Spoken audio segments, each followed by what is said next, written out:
Good morning. As ngasidi ay dahi phaman bako khoi dahi phaman base kamaina phaman ge habdo ai jingan ge bako ai sangom je si alon ba sangom ne ko khara sari ado si khara inghal lane se je ko sangom se sari aji sangom se inghal lani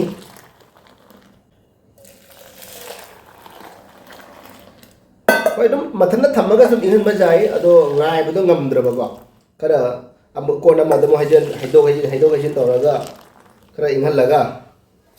ni sama phamba chama sama ga hapane ba ko ado phaman doini aba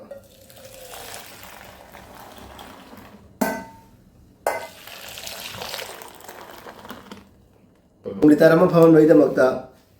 chama sama ka ko se uri na mayam se asi sango phamani ko se asi je hape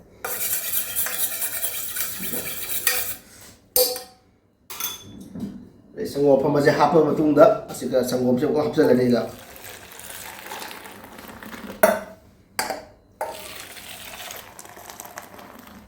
magi sangom kongon kali so se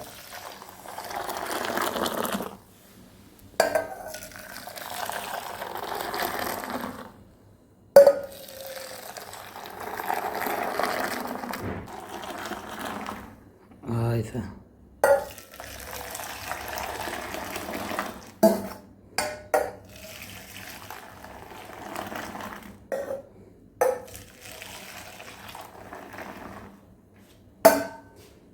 Jadi sangom se sikit phamal ni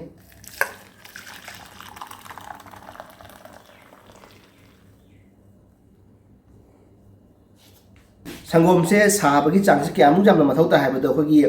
ising asaba khoi angang de ising asaba pithak tra ne adugum-bagi chang da saban na mathau tai ba ko khoi angang de ising asaba jam saba thakpa ngam de khoi lumu saba thai na ko aduna angang na thakpa ngam ba ising asaba do adugi chang da sangom da san ba ta ba aduga sangom phamba kitang chamo sama ka hapaga hape ni khai de onto ko jino no jin tawre aduga makum khummaga akhoi gi pung ani mu lembi ro nu ko pung ani mu leng di mathana automatic num pham ngai ne sangom pham se phamal lage se ge makha da ina phi ma tha de ai di makha da gi ingda da na ba ina ko makha da gi jang ingda da gi sangom pham da phamoi da ba aduna sangom makum khum dal le aji mathak ta phi ma hap chal le aduga amuk si se makum je khumjan bi lage ko haji ingdam da ni na ja khoi si ga di jam ingi ko ingmani na adu samai na khara san no thai ba ko olang tha da dum kesum khum da jai makum khum ma dum tham ga ja re pungani ka ado hore pungani matung da mu je khane ko mayam to di haji ki di bye bye mayam to di aina pung tramathoi da dai phamal lam do dei haji pungani pha re ko adu je ha lage ko pungani pha re to dei do pham da bai do je khane ke mai to ga do dei ji si da le je ne ko si da le je dei je ei je khane ga dei je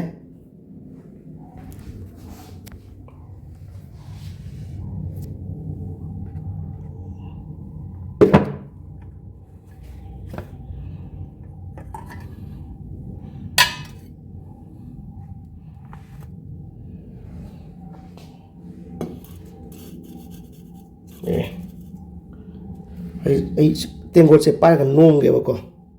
wasa nam pungani da gam dei sangom se pa pham me se asini mem sangom phon bagi recipe hai pusini sangom pham matam da sumai phamal laga di chabru su yam na ho bako sin da bako sangom ken dei se phon matam yam na kui ba ta ra ga di sin ba je he le bako ado hojik samai na cha pungani matung ohum matung phamal laga cha ra ga di चाबल जो हाव छिंदब चीनी खचिक हापग ma'am चाबीरो अद ma'am इंग चानिंगना अमु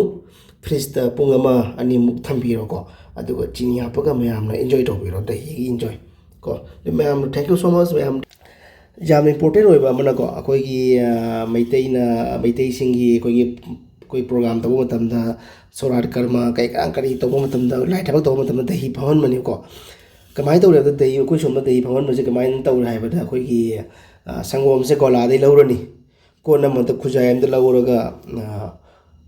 nungthang ama thangani kon makha da khangde kangkha dang thangorani ko adugo thangraga kainani thangom da nunga laga jingane ko sangom ne pham mane ba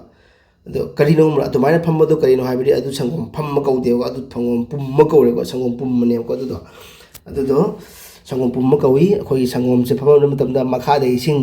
ꯃꯊꯛꯇ ꯇꯥꯎꯈꯠꯅ ꯂꯩꯕꯗꯣ ꯑꯗꯨ ꯁꯪꯒꯣꯝ ꯐꯝꯕ ꯀꯧꯗꯦ ꯑꯗꯨ ꯁꯪꯒꯣꯝ ꯄꯨꯝꯕ ꯀꯧꯏ ꯑꯗꯣ ꯁꯪꯒꯣꯝ ꯐꯝꯍꯟꯕꯒꯤ ꯑꯦꯛꯗꯝ ꯔꯤꯁꯤꯄꯤꯗꯤ ꯑꯩꯈꯣꯏꯒꯤ ꯁꯪꯒꯣꯝ ꯑꯐꯝꯕ ꯁꯪꯒꯣꯝ ꯍꯥꯏꯕꯁꯦ ꯑꯁꯤꯅꯤ ꯃꯈꯥꯗ ꯏꯁꯤꯡꯁꯨ ꯌꯥꯎꯗꯦ ꯀꯩꯁꯨ ꯌꯥꯎꯗꯦ ꯑꯦꯛꯗꯝ ꯁꯪꯒꯣꯝꯁꯤꯗ ꯐꯝꯃꯤꯃꯤꯁꯦ ꯑꯁꯤꯅꯤ ꯁꯪꯒꯣꯝ ꯐꯝꯍꯟꯕꯒꯤ ꯀꯩꯅꯣ ꯃꯥꯒꯤ ꯅꯤꯉꯣꯝ ꯃꯥꯒꯤ ꯔꯤꯁꯤꯄꯤ ꯃꯌꯥꯝꯅ ꯀꯔꯤꯒꯨꯝꯕ ꯅꯨꯡꯉꯥꯏꯕꯤꯕ ꯇꯥꯔꯒꯗꯤ ꯑꯥꯔꯃꯤ ꯀꯤꯆꯟ ꯀꯤꯡꯕꯨ ꯁꯞꯄꯣꯔꯠ ꯇꯧꯕꯤꯌꯨ ꯍꯥꯏꯗꯨꯅ ꯃꯌꯥꯝꯒꯤ ꯃꯐꯝꯗ ꯅꯤꯡꯁꯤꯡꯖꯔꯤ ꯈꯨꯔꯨꯝꯖꯔꯤ ꯊꯦꯡꯛ ꯌꯨ ꯁꯣ ꯃꯆ ꯑꯗꯨꯗꯤ ꯃꯌꯥꯝ ꯑꯩ ꯍꯧꯖꯤꯛ ꯗꯍꯤꯁꯦ ꯈꯔ ꯇꯦꯡꯀꯣꯠ ꯑꯃꯗꯅ ꯈꯥꯏꯗꯣꯛꯑꯒ ꯆꯤꯡꯍꯟꯒꯦꯀꯣ ꯃꯥꯒꯤ ꯑꯦꯛꯁꯟꯗꯣ ꯌꯦꯡꯕꯤꯌꯨ ꯃꯌꯥꯝ ꯀꯌꯥꯝ ꯐꯖꯔꯤ ꯍꯥꯏꯕꯗꯣ